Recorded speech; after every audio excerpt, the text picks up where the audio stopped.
lillahi lahumul fatihah. Bismillahirrahmanirrahim. Alhamdulillahi rabbil alamin. Ar-Rahmanir-Rahim. Maliki yaumiddin. Ya Allah, macam-macam di akhir zaman waktu baca Quran, geus teu kudu maca Quran, geus cukup di HP bae. Trek meres baca Quran, pencet deui susu keluar. Barangna eta-eta ke. Ji atuh kuari mah loba nu kasalahan mencet. Aya nu ngahaja sih eta mah kan ngahaja mencet. Suga teh daun khusu. Orengana. Beda jeung nu di imah cenah ieu mah. Rada gelede. Akhir zaman kurang-kurang bisa na urang. Geus cilak. Mantak mun masih kene resep ka HP geus teu ngajamin sorga da pokona. Geus teu ngajamin lantaran loba kene ka resep jasa berarti. Oh, ieu mah cenah kula mah kieu alhamdulillah cenah informasi doang tilok macam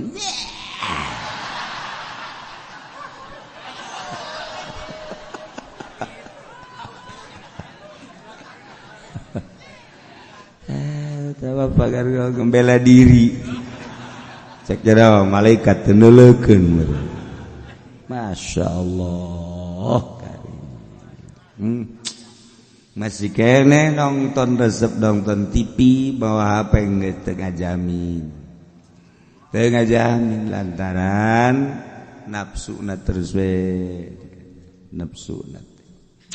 Aya sakadar informasi sih teu naon urang aya nyaho dulur urang di mana terus hubungan dagang masalah tahu penting politik tapi kan eta di jerona masyaallah pentingna mah ngan 10 nu teu pentingna 1500 biasa ya tergantung urangna lah lamun urangna bisa atuh mangga ulah ngabohongi diri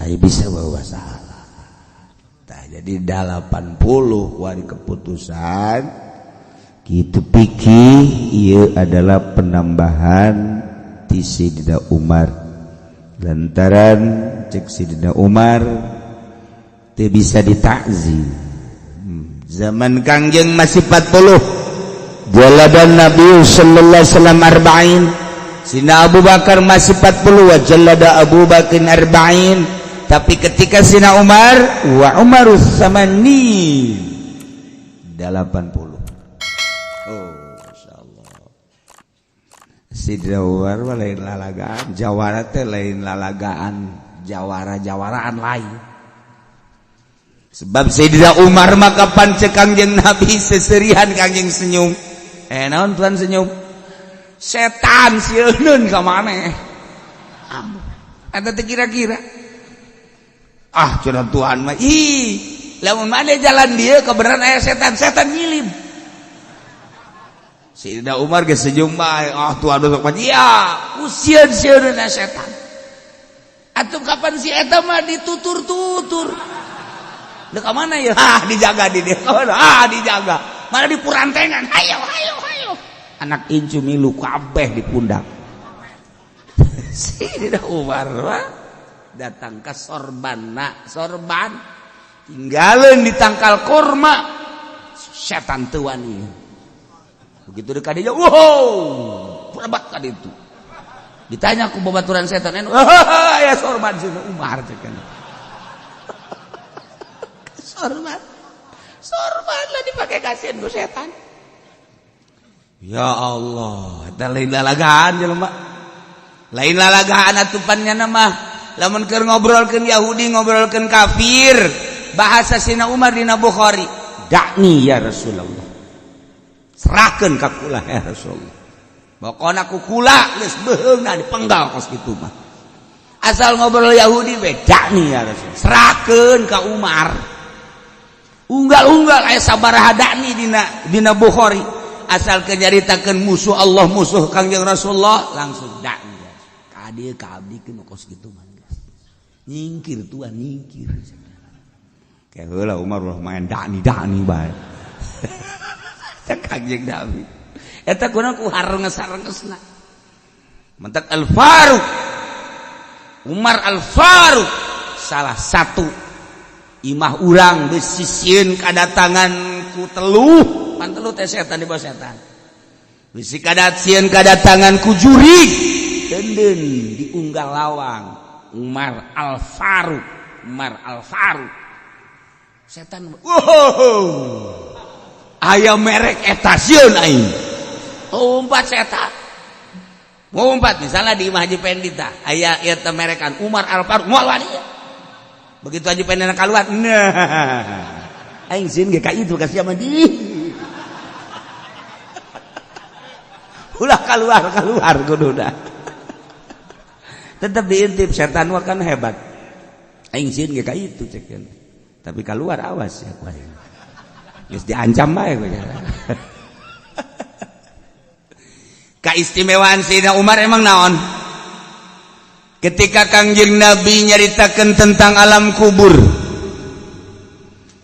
cik Kangjeng ke urang maot setelah maot urang dikubur ngaranna alam barzah didinya bakal aya dua malaikat munkar nakir bakal nanya poremna keberadaan sangat sieun menakutkan Sayyidina Umar ngacung naon Umar pikiran urang pikiran ieu lain cak Sayyidina Umar ka Kangjeng iya pikiran ieu lamun pikiran ieu kokola dek dilawan ta malaikat maneh mah macem-macem bae lamun masih kana pikiran anu ieu tetep kula mah dilawan bae beres ngaleos Kangjeng Nabi diuneg-uneg Sidina Ali coba yang nyamun maut bener tengah lawan bener ente tekan hebat sahabat bakar itu maut lah Kangjeng Nabi maut lah Sidina Abu Bakar nah ketika maut Sidina Umar sesuai jeung wasiat kuburlah didinya di pinggir Sidina Abu Bakar ya Kangjeng ya Sidina Abu Bakar Siddiq ya Sidina Umar tak orang adab-adabanana mun zarah teh ngan teu bisa kuari mah miti maju mundur ke belah dieu ke mundur deui antara kitu makomna set ieu Kangjeng Sidina Umar Abu Bakar di Sidina Umar kududa urang mundur adab-adabana mundur dinarian kuari lamun mundur katakol malah askar urang bisa liwat geus alhamdulillah geus kajeun nah Sidina Umar maot kuburkeun nu mimpin Sidina Ali beres Sidina Ali nyarita setik bahwa ieulah Umar Al-Faruq anu memisahkan hak jeung batil nu terkenal dengan kejawaraanana saha anu teu sieun cek Sidina Ali ka Sidina Umar musuh-musuh Allah termasuk setan disijatakeun ku Kangjeng Rasulullah sieun maka saat ieu nya geus aya di alam barzakh doakeun ku Sidina Ali beres ngadoa bubar kabeh Sidina Ali ge mundur begitu mundur menang 40 lengkah kadinya deui ngadenge keur jadi atuh urang mah sanajan ngadengekeun ge moal kadenge atuh Sidina Ali mah kan masyaallah bisa dibukakeun hijab kan suara Sidina Umar bisa kadenge langsung dia Sidina Ali bener kadang begitu ditanya ku malaikat man rabbuka cik Sidina Umar teh pangeran aing Allah ai pangeran maneh Sidina Ali di luhur seserian cik Sidina Ali bener ieu Masya Allah kari cek malaikat teh atuh pangeran aing Allah sarua sesama pangeran Allah kok make rupa nu ieu cicing wae tah malaikat diteruskan wa man nabiuka cek malaikat iya digigir tah nabi tah digigir aing ngarendeng gingana tah. Cak nu saurang deui, emang ieu saha? Ieu Umar. Atuh kunaon ditanya. Atuh aya jauh Umar mah moal ditanya cak nya. Jawara tah mah atuh. Beuteung ngalaleos, gae kada ulah ngaleos.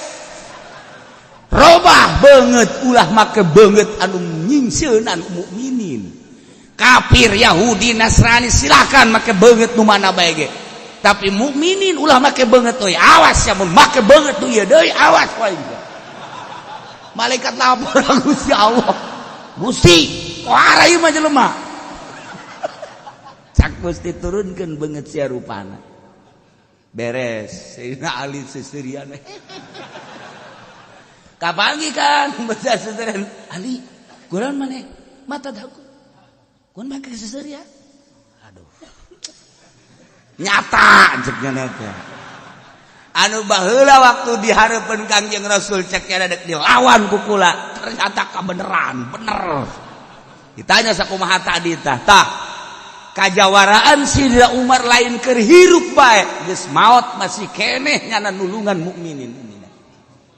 Sejak etalah turun seetik wajah Munkar Nakir, tepati sieun jasa, tepati serem jasa, rada lah rada. Bahkan dititahkan ku Sayyidina Umar bagi jelema-jelema nu ditanya wali Allah, kekasih Allah, ulama-ulama sholihin, awas kudu make senyum seetik. Sayyidina Umar bahara jasa. Dah, bantah kaya. Nah, malaikatnya lamun nanya wali teu keras. Bab ingat ancaman sino awas ya kowe. Sayyidina Umar maka malaikat-malaikat diancam. Teu kira-kira tah.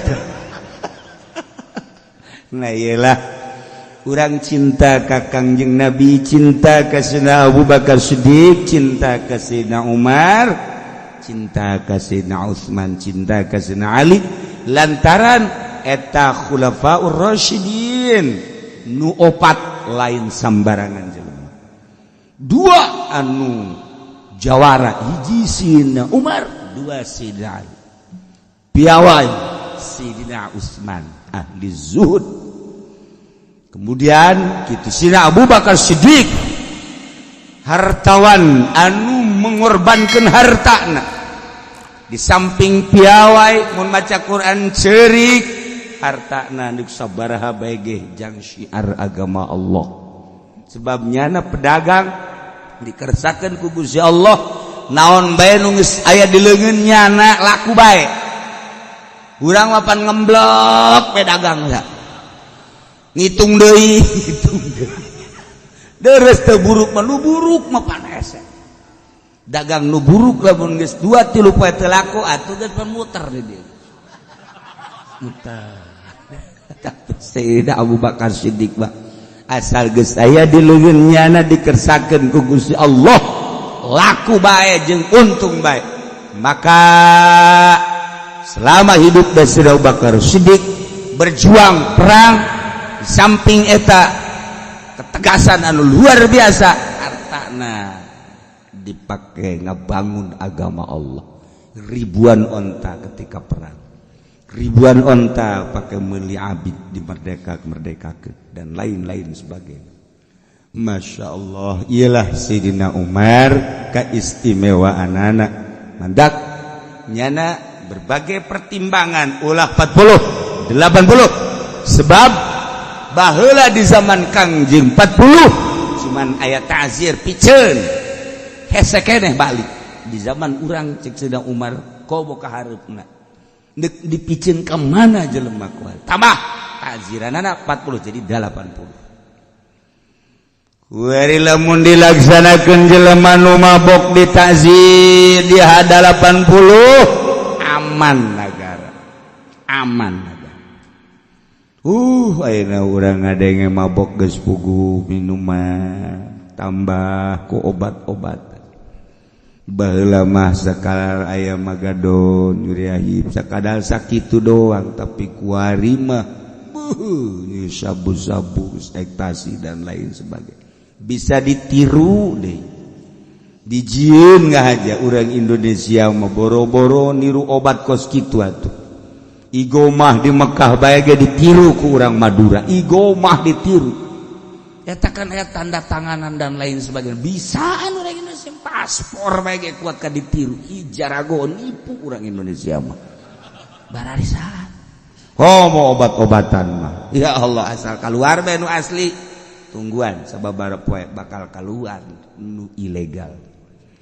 Anu palsu asal timbul obat nu asli timbul nu palsu selalu kitu bae di Indonesia mendak kuari geus hararese mana nu asli mana nu palsu aya kiai nu asli aya nu palsu sarua bae geus timimiti obat minuman datang ka kiai nu asli jeung nu palsu teh aya di dunia urang keliru di dunia mah di akhirat mah moal di akhirat aku malaikat ditinggal sosok memilu ka ditu kiai pan kula kiai lain ieu mah juri cek malaikat berbulu kucing ieu mah ya Allah ya Rabbi ieulah carita Sidna Umar maka dicatatlah dina fikih had jelema nu merdeka Syaribul khamri adalah 80 cilidan.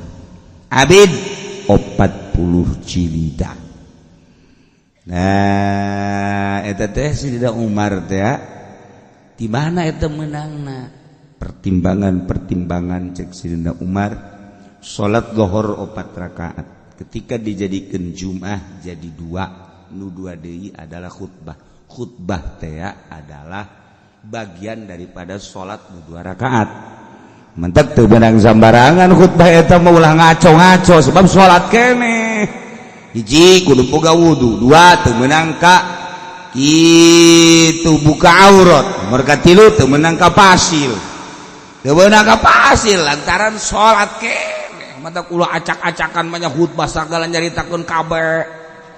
Khutbah nyaritakeun Agustus, khutbah jarang nyari teu beres eta mah khutbah salat nu 2 rakaat teh jadi khutbah mentak geus teu bagusna teu kudu ditarjamah eta mah salat pengertianana salat geus lamun deuk ditarjamah meunang cek fikih narjamahkeun nu dibaca lain ader-aderan ieu kuarikan ader-aderan tungtung nama urang jadi hebat henteu ngadengikeun khutbah sugan tambah takwa aja henteu.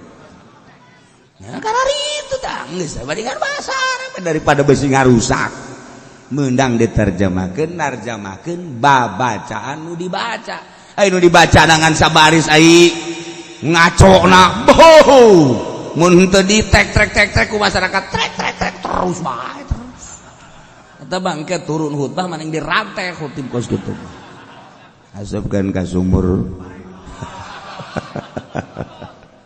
nah eta jadi pengertian adalah lain khutbah ceramah gaganti sholat 2 rakaat mutatadina zuhur 4 jadi 2 deui jadi khutbah geus khutbahna teu meunang ngaco aya aturanna geus khutbahna ge kudu aya hamdalah kudu aya sholawat kudu aya Quran kudu aya wasiat kudu aya doa Allahumma ighfir lil mu'minina wal mu'minat doa eta teu sah salat kabeh.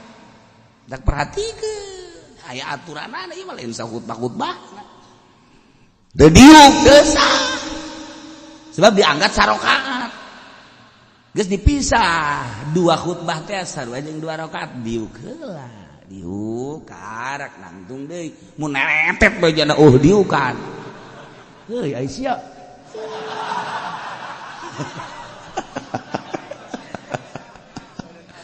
Goblok sia aing garusak salat aing sia. Nah eta lah mah khatibna kudu nu paham, ulah tarjamah acak-acak ieu mah salat. Deuk khutbah mah nya deuk ceramah ketas Jumat atau meme Jumat. Oh, ceramah sadakna nya da tekan budak ngebudak geus tah. Cenah nu ngadengekeun atuh karasa ku sia, berarti sia teu dipake karasa. Ieu mah keur salat, ieu mah ditah Allah. Tungtung nama pan kulantaran salat ieu kan anu ngadengikeunage teu meunang teu ngadengikeun idza sa'idal khatibu 'alal mimbar fala tatakallam Wa may yatakallam fala faqad lagu. Wa man lagu fala jum'atalah. Deuk kumaha coba? Di mana khatib naik ke mimbar, ulah ngomong, awas urang. Lamun ngomong berarti lalagaan sia lain keur salat. Wa man lagu fala jum'atalah, teu boga jumat sia teu sah. Ye, atuh mah khatib buat be berang lalagaan. Bila perlu main coklak di dieu. Ye. Atau khatib dah kudu dula-dula pan ieu kos ge oh berarti robah khutbahna atuh. Geus babarodo masyarakatna atuh khatibna kudu pinter. Oh, ngarusak aing khatib khutbah aing. Ulah dipaksakeun. Berarti barodo geus atuh bere penerangan atuh ku khatib. Bere penerangan ulah datang ka ngarusak salat teh ieu salat Jumat rusak atuh kabeh di karubah. Diacak-acakan tah ieu keur sakalian nyaritakeun Sidina Umar. Iya bulan iya, numpang 40 gaganti ta'zir. Nah iya ke khutbah gaganti sholat. 2 rakaat jadi khutbah. Hendak teu bisa, teu meunang teu buka wudu hati-hati. Jeung teu meunang lalagaan. Urang bae urang nu ngadengekeunna teu meunang nundutan. Nya sholat nundutan. Ieu mah geus azan Allahu akbar Allahu akbar Allahu akbar Allahu asyhadu an la ilaha illallah. Geus bare nangtungnya mah khusuk jasa. Aduh nu digigireun ngantep deui. Harum imam geus mulai Allahu akbar bismillahirrahmanirrahim nya kakara kudang. Ya deuk nangtung isin. Deuk diuk bae pan ada salat. Kumaha aing nya sakira. Saya sih hade. Ya urang bae urang heula mimitian sing rapih. Jangan masjid nu rapi sebab ieu mah Jumat salat ieu mah lain lalagaan. Bisi aya khatib anu ngaco urang henteu bisa negor khatib pindah. Salat Jumat pindah ieu urang di dunia moal kebel dibawa acak-acakan ku khatib bloon ieu. Teu nyahuan bawa eta salat acak-acakan segala caritakeun ngaler ngidul ngetan kul tarjamah kudu dibaca. Lain haju acak-acakan. Hai terjemahkan alhamdulillah hamdan katsiran alhamdulillahilladzi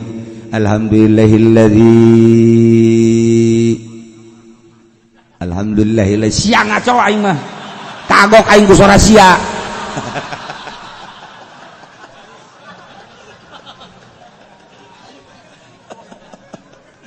Aduh masya Allah.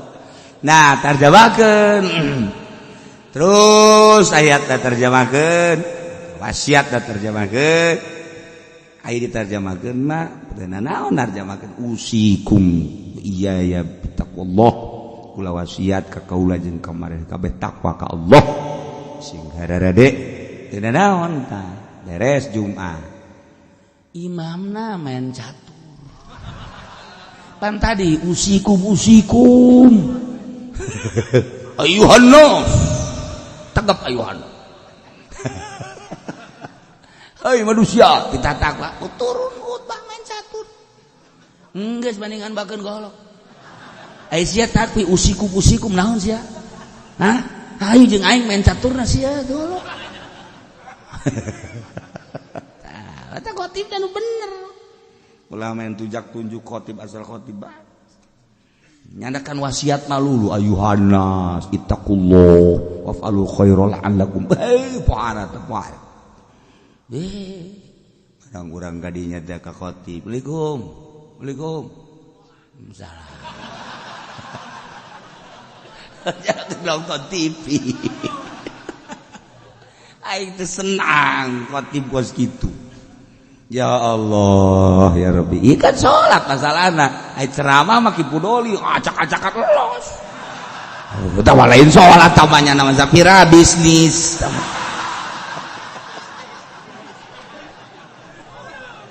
aduh dari iya kau dia bagian setepati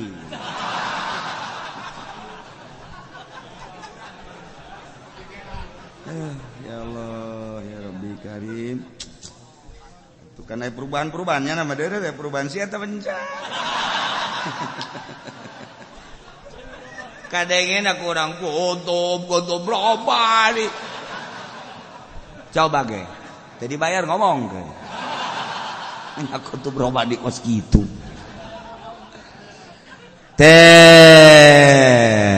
Iya khutbah berarti ganti soal sih hade. Geus hati-hati degekeun kurang. Perhatikan lengan orang temenang uca aco kadieu-kadieu nunjuk doangnya nunjuk jadi masalah masa keur salat nunjuk. Wa man lagha fala jum'atalah. Lalagaan berarti tunjuk ngomong ngobrol fala jum'atalah teu sah Jumatna sia. Eta cak Kangjeng Nabi. Sok dibaca kurang iza sa'idan khatibu 'alal minbar fala tatakallam. Wa may yatakallam faqad lagha wa man lagha fala jum'atalah. Orang beungeut siang teu Jumat. Ya Allah ya Rabbi eta hadis eta kan dibaca tu urang mah ji sugan teh naon cenah hartina makana tanyakeun atuh ji sugan teh eta mah hadis naon bae idza sa'idal khatib 'alal minbar di mana naik seseorang khatib kana mambiun mimbar fala tatakallam ente ulah ngajablog. Wa may yatakallam sahaja lamun ngomong faqad lagha berarti heureuy lalagaan. Wa man lagha fala jum'atalah cak Kangjeng Nabi jelema lalagaan berarti teu sah Jumat. Tah abeh tenget urang besi salat di lembur urang terjemahanana ngaco urang negor teu bisa pindah. Salametkeun awak urang di akhirat aing waduh kos kiamat pan salat ieu mah lain ceramah ieu mah lain.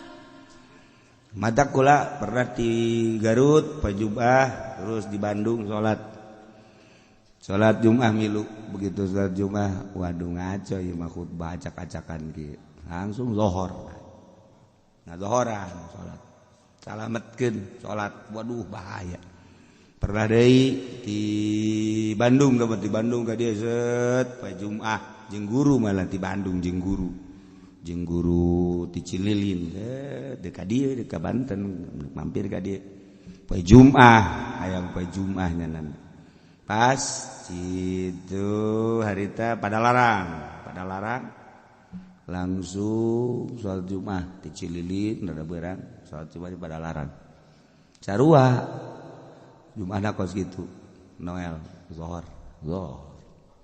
acak-acakan khutbah anak salametkeun diri urang tapi ulah yen fitnah tegor heula ieu teh kapan khutbah ieu mah gaganti salat teu meunang ngaco lamun nyana ngaco bae terus bae pindah urang mah nya terus bae urang nuturkeun ngaco ye atuh lagi salat ieu mah salat ngantek sing hade salamat kan engke tanya pan mah haji deukeut ka masjid ieu sih kok masjid ka ditu jumahna temenang gara pindah-pindah kumaha aing bae geus bongan sia ge kumaha sia tu aing kumaha aing lain mah haji mah pan eta teu kapisah masjid imah kajeun aing mah geus ngaji kos kieu ge sia moal so amat aing kadang-kadang sok tungtung mah gelut da di dinya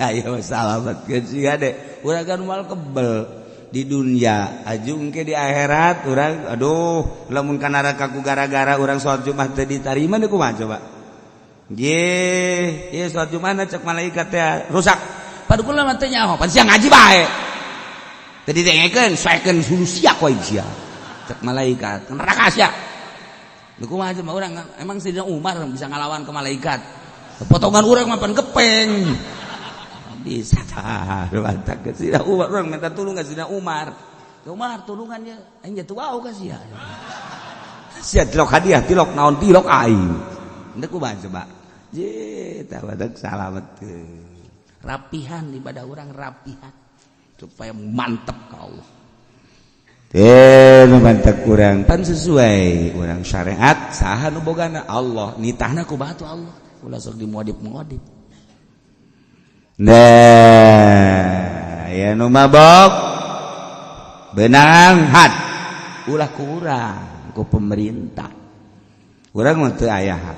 Beusi ke kurang datang digebugan bae di rumah. Urang teh mabok ya kana gebugan bae ngaji kamari aing peminggu. Heuy. Saha nu kudu ngagebugan? Siapa tuh hak? algojo di negara ya di negara orang tengah lakukan atau geus teu mantep keun kumaha di akhirat ulah haju bertindak sorangan teu meunang Masya Allah engke bae di akhirat keur dipanggil camat lurah bupati geus pokoknya lolonja we kabeh ka neraka jahanam ku gara-gara henteu diterapkeun ieu kos kitu ieu keur carita syariat minimal urang nyaho kesalahan-kesalahan abeh urang ulah ngalaksanakeun kesalahan sebab ternyata sanksi mabok nu sakitu beratna cirian kitabna lantaran ieu ngaji mingguan kitab terakhir nu kolot menyaho datang nyaho teu Syawal. Wallahu a'lam.